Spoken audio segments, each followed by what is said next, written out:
Queridos colegas, en una época en la que se conocen con exactitud los barcos que navegan por los mares, las personas que se vacunan en un día o los electrones que giran alrededor de un átomo, no sabemos cuántas lenguas hay en España. Y tampoco está previsto que lo sepamos. España no es ajena al laberinto universal. El recuento depende de quién y cómo lo observa. El rasgo principal de nuestro territorio es el de una lengua única común. Esa uniformidad no existe en Suiza, ni en Canadá, ni en China, ni en otros países africanos o asiáticos. La mayoría de las lenguas del mundo carecen de hablantes monolingües. El gallego, el vasco, el valenciano, el bretón, el galés, el véneto, el uzbeco, el tayiko, el osético y miles de lenguas más son insuficientes para cubrir las necesidades cotidianas de comunicación de sus hablantes. Que nadie se espante. Las leyes naturales dotan de otra lengua a los hombres y mujeres que la necesitan. Podríamos decir que la mayor parte de la humanidad habla y entiende al menos 2 lenguas y a veces 3 para cubrir, dicho de manera comprensible, también 3 tipos de necesidades de comunicación: la familiar, la social y la cultural. Por eso, una visión más fiel de la realidad tendría que considerar a los hablantes en función de las lenguas que obligatoriamente conocen. Descubriríamos así que quienes hablan galés, bretón, valenciano o calabrés son diestros en inglés, francés, español e italiano respectivamente, y tan propietarios de un código como del otro, pues forman parte de la herencia vital y de su patrimonio familiar. Tendríamos, por tanto, que olvidar la relación individuo-lengua y tener en cuenta la pertenencia a una o varias lenguas como marca de identidad. En este sentido, diremos que no existen hablantes de tártaro, ni de casubio, ni de alsaciano, ni de catalán, y es importante saberlo, y deberíamos citarlos emparejados. Existen hablantes de ruso-tártaro, de polaco-casubio, de francés alsaciano, de francés catalán y de español catalán. ¿Y cuáles son las lenguas de España? Pues son 6 para el gobierno, porque así las llama: lenguas oficiales: castellano, catalán, valenciano, gallego, vasco, que el Estatuto Autonómico llama euskera, y recientemente se ha añadido por mayoría parlamentaria autonómica el asturiano. Para el lingüista existe una lengua de todos, tan propia como las otras, una lengua inevitable que condiciona la identidad y que es el español, término que la legalidad no nombra, pues lo llama castellano, pero única lengua española con hablantes monolingües que, como saben los filólogos, es el estado que garantiza la estabilidad de una lengua. Todas las demás lenguas de España son condicionadas, es decir, son códigos que no pueden vivir como únicos en el patrimonio de sus hablantes.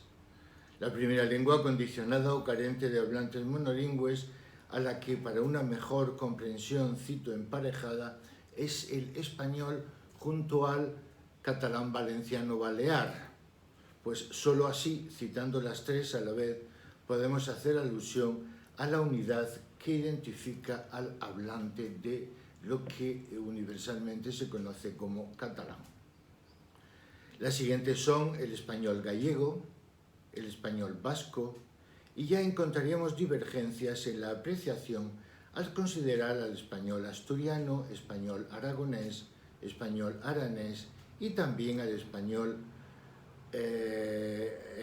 unido con el aranés y el catalán, por respeto a quienes así lo consideran, y bueno sería citar también al español aragonés, si bien no entraremos en su fragmentada distribución geográfica.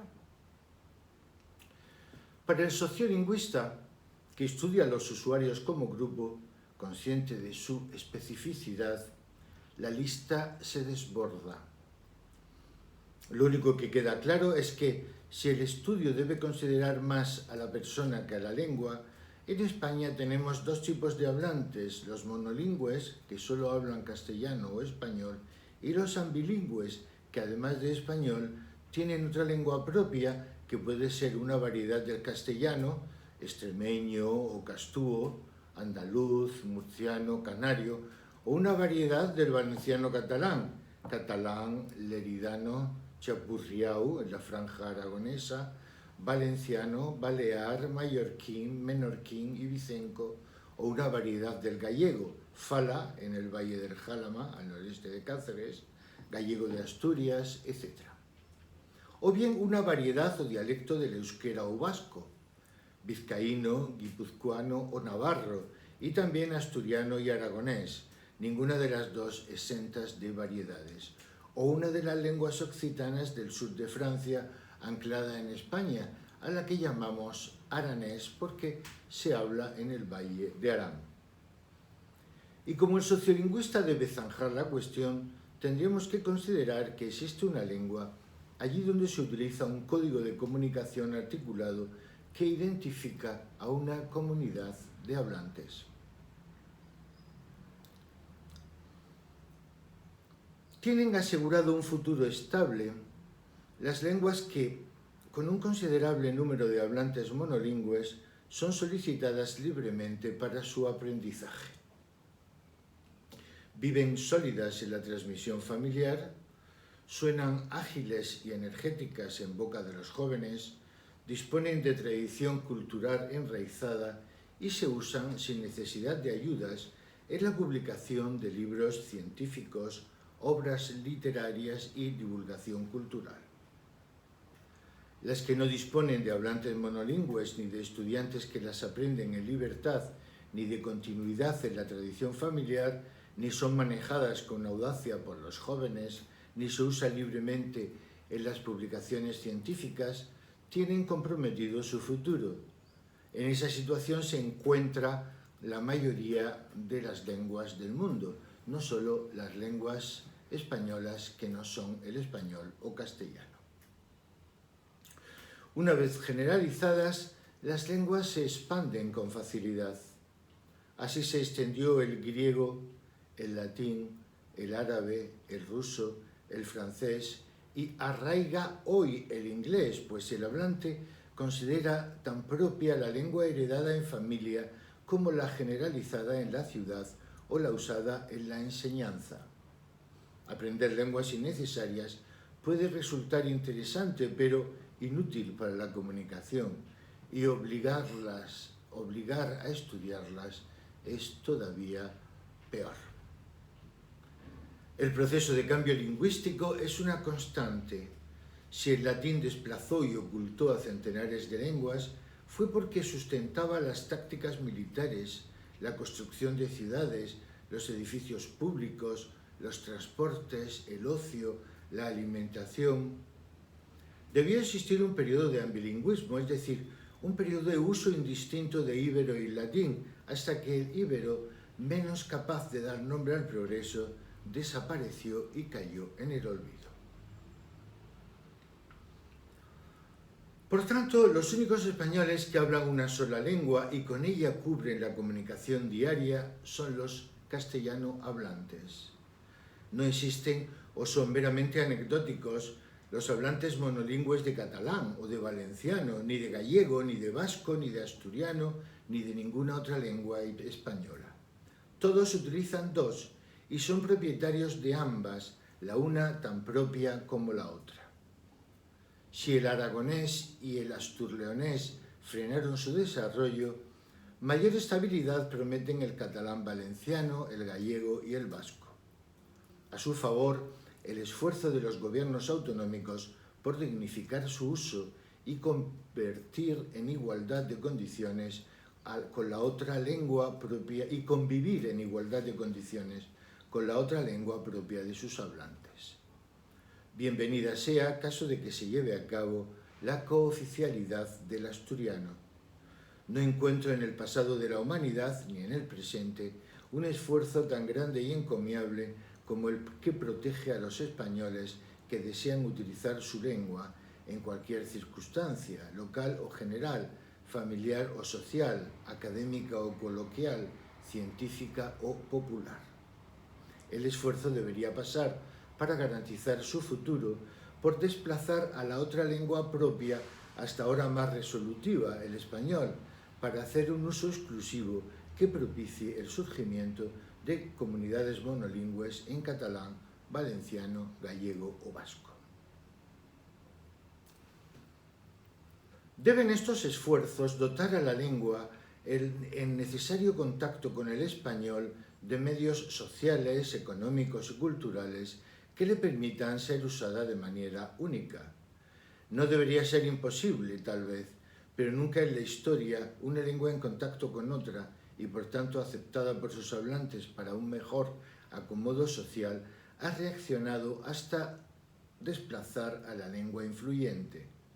Las lenguas celtas, tomémoslo como ejemplo, que fueron las más extendidas y acreditadas en Europa en boca de hablantes monolingües, desaparecieron ocupadas por las latinas y las germánicas, hasta tal punto que ya solo quedan 4 reductos, 3 en convivencia con el inglés, que son el irlandés, el escocés y el galés, y 1 con el francés, el bretón. Las últimas por desaparecer fueron el córnico y el manés. Los cambios de lengua los marcan las nuevas generaciones y suelen éstas preferir, pues así lo indica la tradición, lo útil a lo tradicional. El latín eclipsó al íbero, el castellano al mozárabe, y esos mismos cambios lingüísticos forzaron la desaparición de lenguas tan vivas e influyentes como el sumerio, el asirio o el egipcio. Muestra la historia que los poderes públicos dejan correr a las lenguas por sus cauces. Pocos nadaron en India contracorriente para imponer las lenguas vernáculas, pues resultaba más útil el inglés.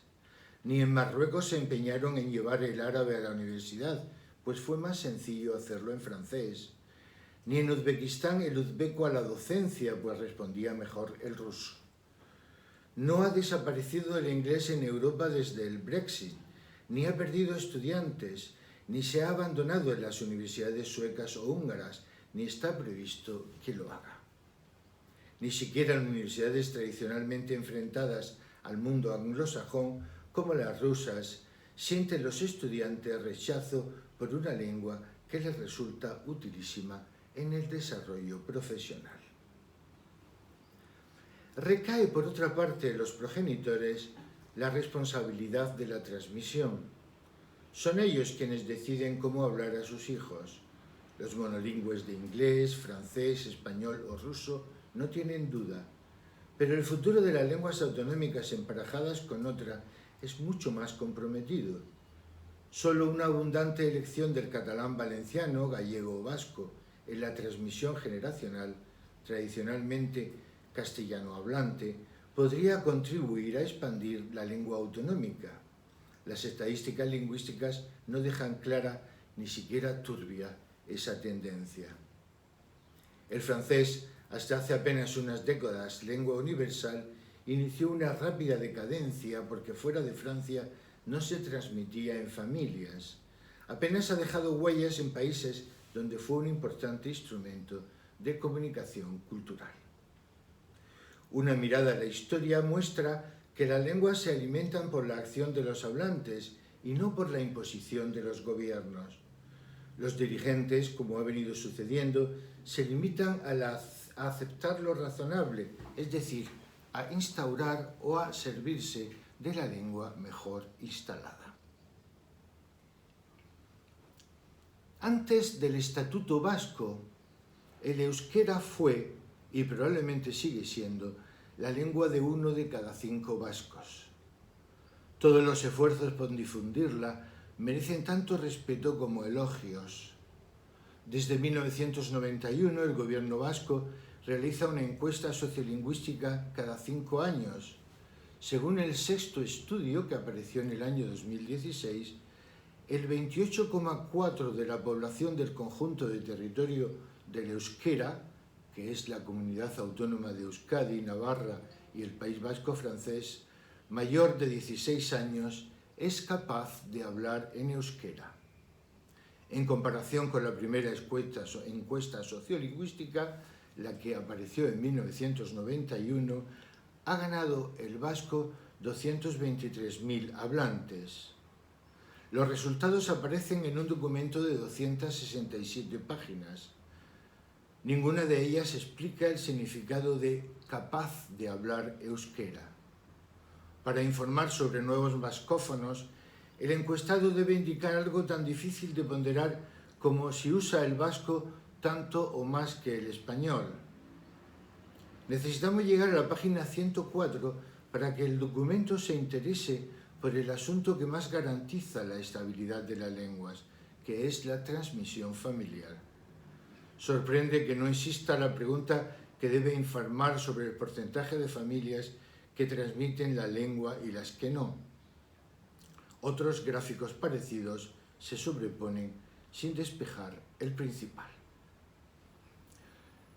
Más compleja se muestra la protección del catalán valenciano. La legislación contempla una sola lengua propia, aunque el castellano lo sea también desde hace siglos. Tampoco aparecen datos sobre familias que transmiten el catalán, y mucho menos sobre familias que transmiten solo el catalán. Resulta imposible saber si hay familias castellano hablantes que transmiten ahora el catalán a sus retoños y contribuyen, por tanto, a revertir la tendencia. Encontramos un ejemplo singular en el examen de estado de acceso a la abogacía, que mide los conocimientos teórico-prácticos y las normas deontológicas y profesionales de los nuevos abogados. La prueba se celebró el 5 de junio y ofrecía a los 640.000 aspirantes la posibilidad de desarrollarla en cualquiera de las lenguas cooficiales autonómicas. La libertad garantiza el derecho, pero solo un candidato solicitó hacerla en euskera, otro en gallego y 41 en catalán. Que el catalán y el vasco pierden hablantes en los dominios administrados por la administración francesa, es decir, en Francia, es evidente. Cuando las lenguas carentes de monolingüismo no se protegen, el declive se acentúa. El vasco y el catalán languidecen en su dominio norteño, pues se muestran los jóvenes mucho más interesados en innovar en francés que en sus lenguas familiares.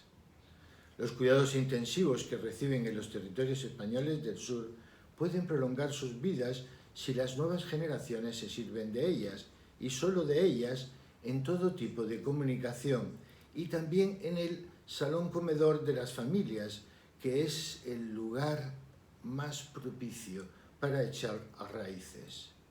Pero una mirada más real deja ver que las lenguas de España sin hablantes monolingües y sin transmisión familiar atraviesan esa fase transitoria e irreversible de ambilingüismo. Eso es lo que enseña la historia. Teniendo en cuenta que las lenguas necesarias se instalan solas en los individuos, sin esfuerzos ni artificios, sin clases ni exámenes, resulta meritorio promocionar a la lengua heredada en familia.